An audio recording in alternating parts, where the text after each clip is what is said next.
প্রত্যেকটা সন্তানের একটা সুন্দর নাম আমরা ইসলামিক ভাবে রাখার মুসলমান হিসাবে চিন্তা করি।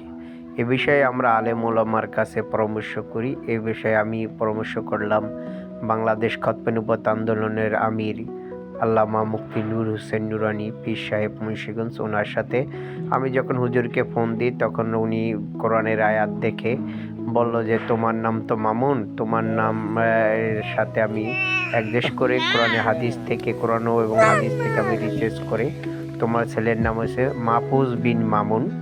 এটা হলো ইসলামিক মানে ইসলামিক নাম। নামটা খুবই ভালো এবং ফজিলত ভালো। তোমার নামেরও পরিচয় পেয়ে যাবে, তোমার সন্তানের নামের যখন জানবে তখন তোমার নামের পরিচয়ও তার সাথে বহন করবে।